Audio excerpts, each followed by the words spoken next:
Everybody, welcome to Epic Brew. I'm Tom. Today I'm back with Marvel Snap. I'm going to keep going with the same deck that I was using in the first video that I featured Marvel Snap in, but I'm going to start today's video by showing you the cards that are in the deck. Now this arrangement of cards here is what is actually in my Scream deck.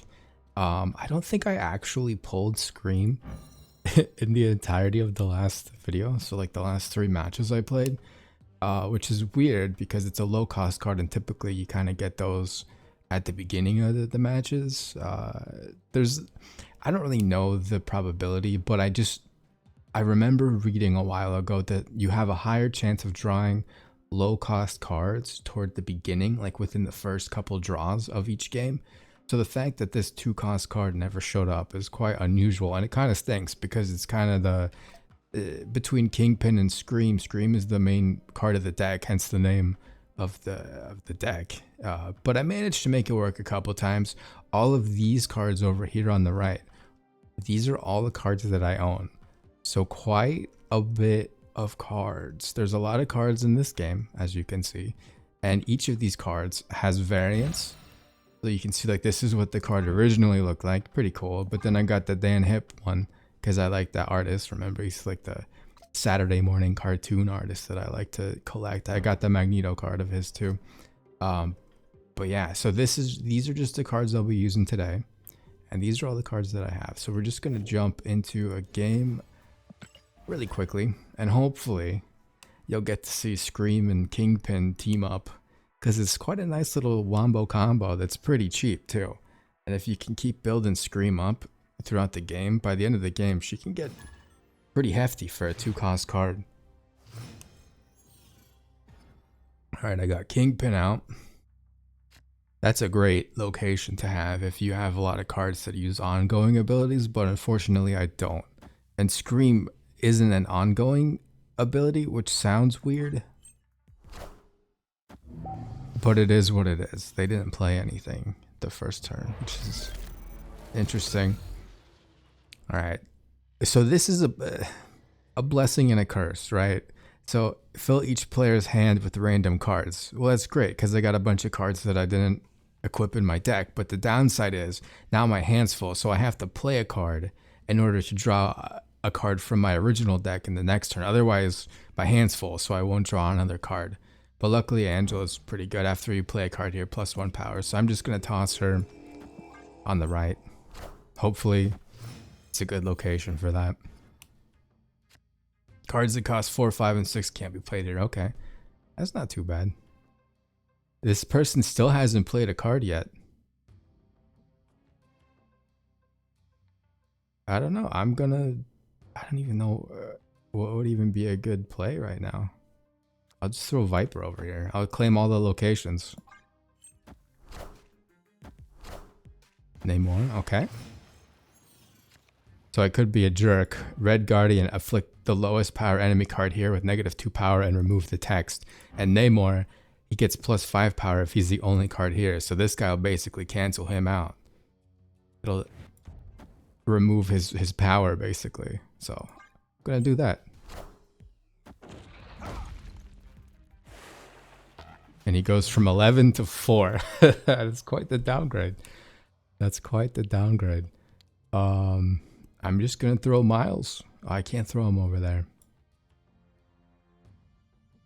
I'll throw Spider-Man here. He's not gonna move anybody because nobody's revealed, and I'll be going first. But what will happen is he'll go either here or here, and then Angela will get the +1 bonus for me playing a card there. Friendly neighborhood Spider-Man here. There you go. Oh, can you understand me?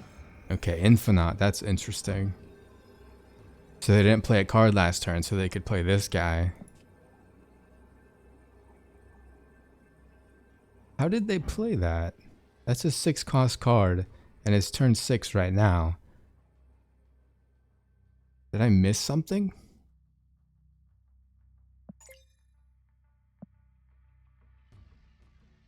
How did they get the extra point to play him? Because you only have 6 right now in this turn. Huh. Okay, well.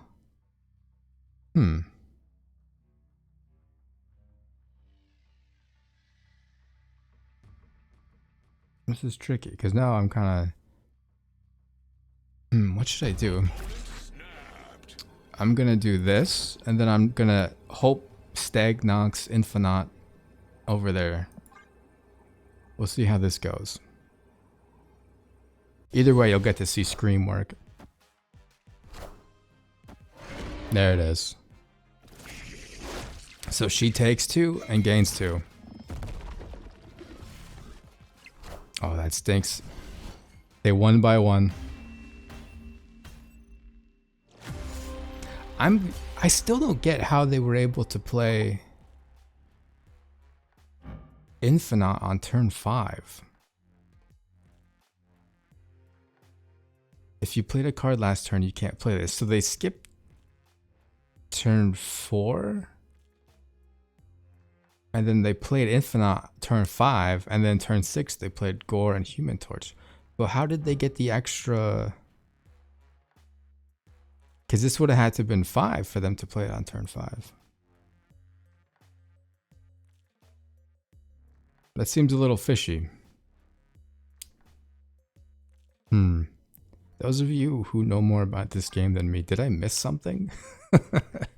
I feel like I was tracking that pretty well.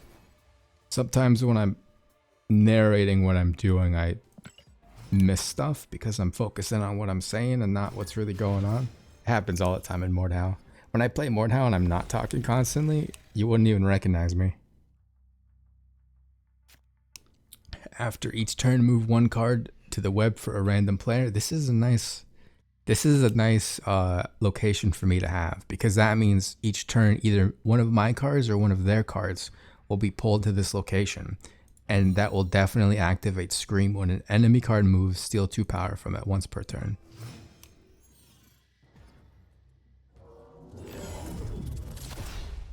That's really nice.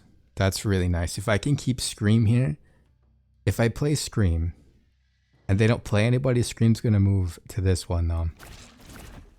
And then if they do play a card, there's a 50-50 chance that Scream moves. So we'll see. Yeah, Scream's moving. That sticks. But what I can do, I can do this. So I'll pull Sunspot here, Scream will nuke him, and then either Sunspot, Polaris, or something else will move back to this side. Ah, that's definitely a good idea.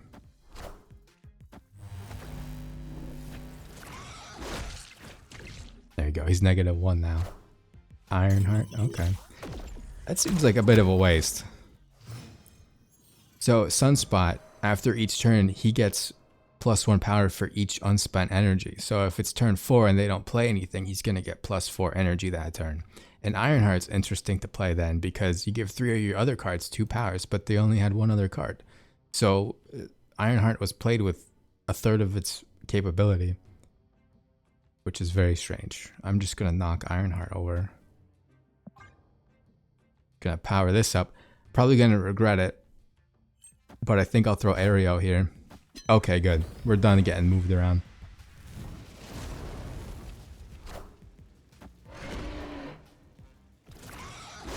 There we go.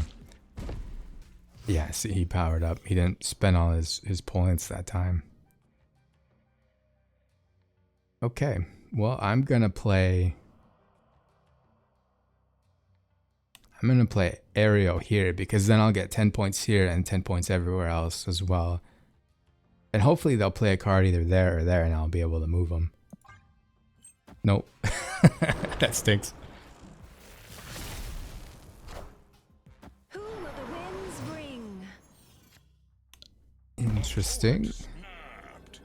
Interesting. Can I move? So I can pull 2 of them.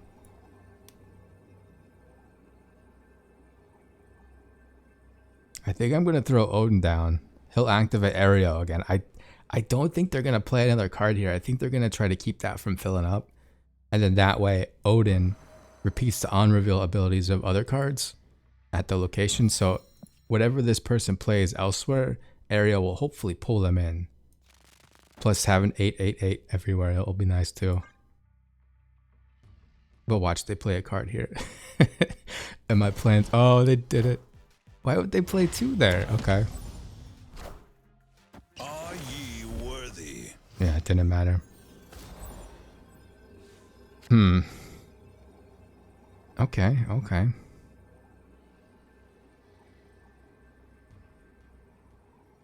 So I think what I'll do is I'll just... Should I put Magneto here? He just pulled 2 zeros over. If I put Juggernaut here, anything that's played here will go over here. But then Sunspot, I'm going to do this. So if they play cards here, Juggernaut will move them over here. I'm not contesting this location.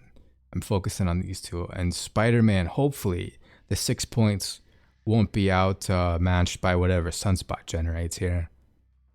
Okay, fingers crossed. I'm feeling confident, though. Yeah, he's going over there. Oh, the Iron Man. Iron Man. There it is. There it is. I still would have won, I think. Victory.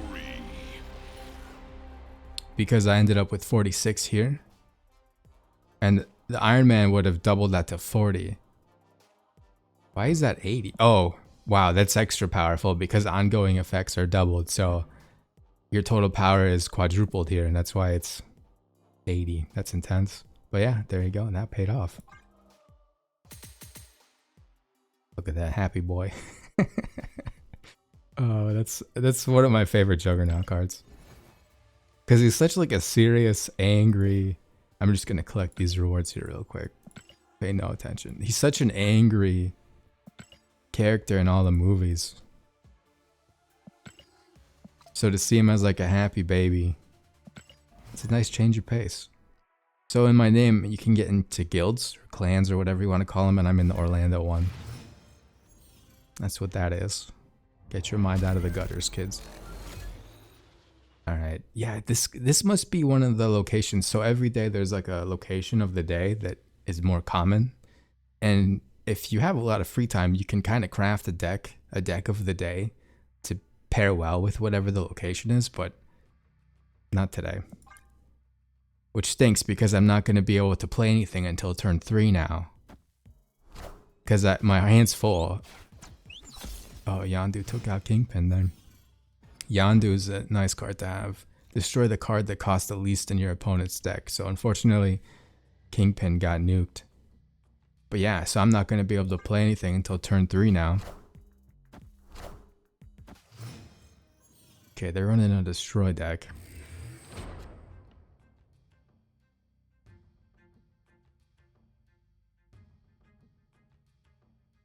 So we're going to get a Carnage here.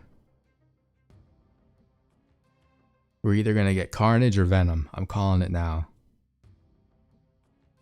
I'm just going to throw Spider-Man here and he's going to move him somewhere. It won't matter, I don't think, but we'll see.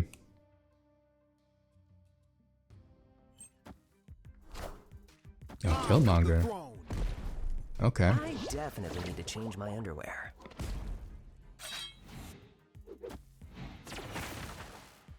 Friendly neighborhood Interesting. Spider-Man here.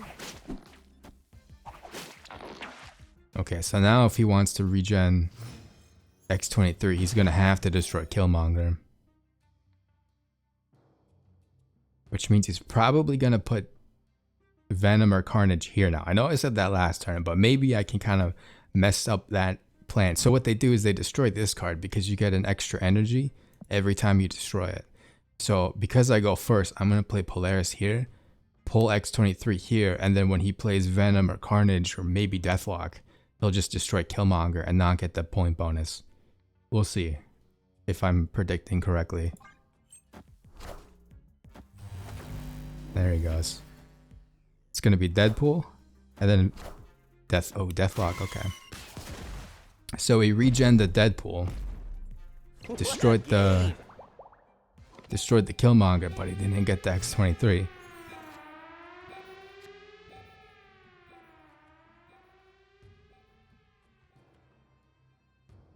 I'm just going to throw a Red Skull down here. So enemy cards have +2 power, but I already have a lead. So that'll be 7 to this guy, and I'll still have way more. So I'll probably win this location. We'll see.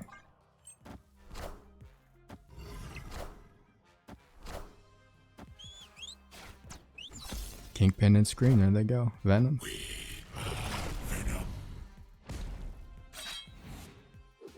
Oof. What a game!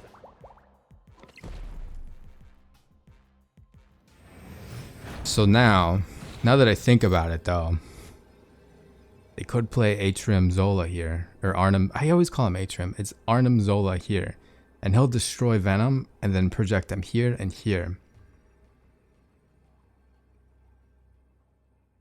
So if I play Blob here, I'm guaranteed to get 13, which would be more than the 11 that Venom would get regenerated. I could be completely wrong, but that's my guess because they can't play cards here, but they can project them over here. Okay, let's see. Let's see. I'm rolling the dice on this one here. Oh, okay.